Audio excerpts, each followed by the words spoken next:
Hello and welcome to In-Game Arts. We're doing another unboxing, another breakdown, another demo. Demo play. So let's just jump right to it. Here's the front of it.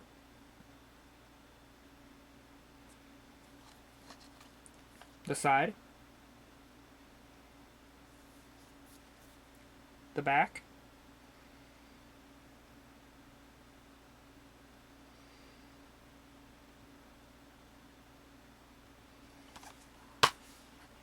The inside.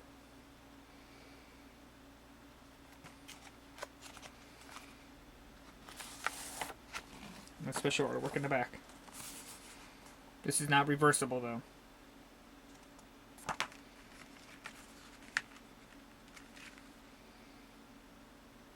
And there you go.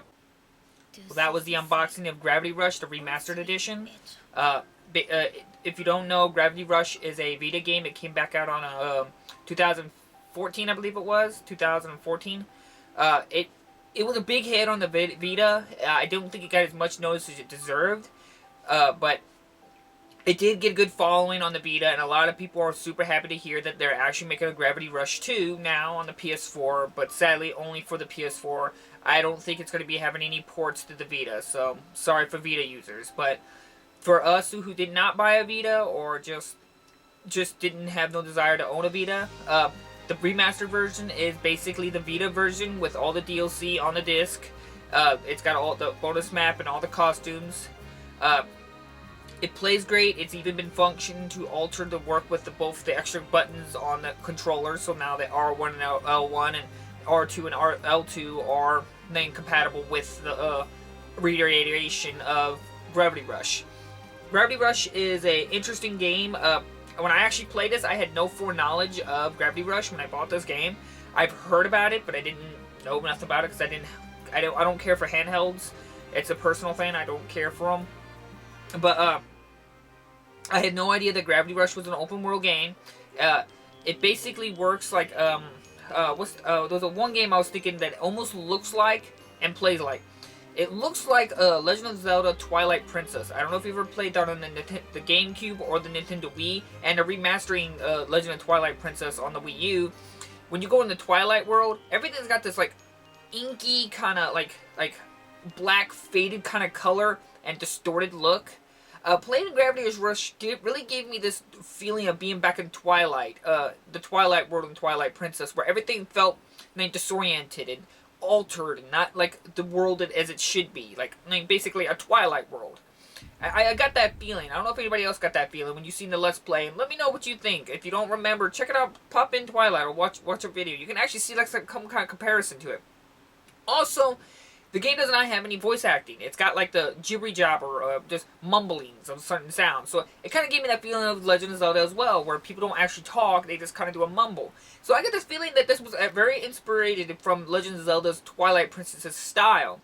By gameplay wise, I really got like the idea of Saints Row, the newer one, re-elected. I think it's Saints Row 5 or 4. I think it's 4.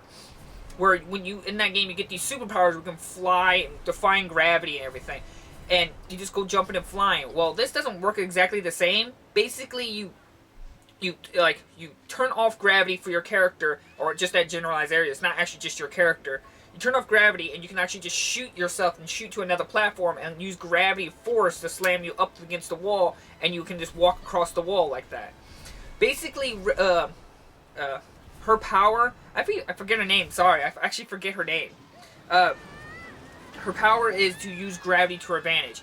She can pick up objects, heavier objects, with her gravity force. She can use her gravity speed by increasing the gravity behind her to increase her a drop kick to make sure increase her damage in that. So more further away from your kick, the more damage it's going to cause. But I have occurred problems with this, with aiming it. Due to the fact that the game was really designed for the Vita, I found myself constantly trying to jumble with the controls because I'm so used to be able to be more fluid, while this was more designed for a smaller screen and handheld, where I constantly found myself like being blocked and trying to kick something or trying to do something where there's objects that I just could not see or thought she would just be able to break and go through. I found this a little annoying at times, and you probably see me messing up a few times in the video. Because the video you see is actually my first time experiencing the game. So I've had to come across problems with that. I mean, I'm very forgiving because I know it's a port on the Vita, and they didn't really like rebuild the entire game. It's just a port with the added features to it. So I'm hoping they'll fix this in Gravity Rush 2, where it's easier to more control. I also found it really a pain the knowing from when I'm in gravity form. Let's say if you go gravity on the bottom of something, it's kind of hard sometimes to know when you are upside down or not. Yes, there is an indication if you stand still, her hair will fall and her scarf thing will fall up to where gravity's like falling. But it's still kind of hard sometimes to know where you are and when you are and when your power is about to run out and you're gonna fall.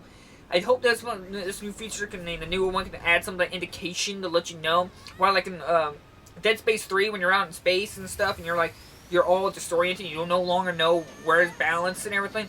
You just little doot doot like that, and they like recorrect yourself. The game could have had something for them to let you know where's the floor, where's how the field of everything. It would have been really helpful. I mean, this is my first experience with it. I've not gotten really in the deep in the game. This is just a breakthrough of what I've found, what I've experienced. Is it a bad game? No. I've actually been enjoying it a lot. It does have some hiccups here and there, and I do hope they correct it in the future iteration. For what now I've played, I'm loving the game, I'm loving the graphics, I'm loving the style. It's very intriguing and very embraceable. At first, you're overwhelmed by the gravity thing. I was getting really confused when I first did in the tutorial trying to learn how to do it all, but after a while, I got a hang of it and just embraced it a lot. It's still sometimes a pain because, like I said, when you're trying to like shoot at certain areas, certain things will block you and it gets aggravating. So it's not all perfect, and it's got typical game problems. But all in all, sound, the game, the controls, the purpose of the game is fundamentally good. I have found myself really addicted to it. I've been trying to bounce from Gravity Rush to Digimon Story. Both great games, and they're both exclusive on the PS4. What a great start for the PlayStation 4. As I've said several times, PlayStation 4, Sony as itself, makes many great games, and a lot of them get overlooked. And not just from this offshoot casuals, but even the hardcore fans of Sony and other products of gaming in general do seem to ignore a lot of PlayStation games. So don't overlook Gravity Rush. It's actually a really good game now on your PS4. I want to also indicate that Gravity Rush is actually, the physical copy is exclusive to Amazon. I cannot find this in anywhere else. So if you want to buy a copy physically, you have to go to Amazon or wait a little while and somebody might try to sell it on eBay. But you can't pick it up anywhere else. So keep that in mind if you're looking for a physical copy. That's why I didn't even know they were releasing a physical copy until I found out it was available on Amazon. I was like, what? There's a physical copy? So, great as a physical copy, just sucks that it's only available in one store, and that's Amazon. So, bear that in mind. Well, that's about includes it. It does feature, like, comic strips. It does have slightly cutscenes, but most of it's all comic strip. Where, like, if you ever played the original Infamous, it did, like, comics, like that, like, scenes in comic book style. So, I have no problem with that. I personally enjoy it. And it's a lot of reading, so embrace reading. Much like Digimon Story, it's a lot of reading. So there's no English voice acting. So, I mean, there is some voice acting, but nay, it's not really in English. Or understandable dialogue.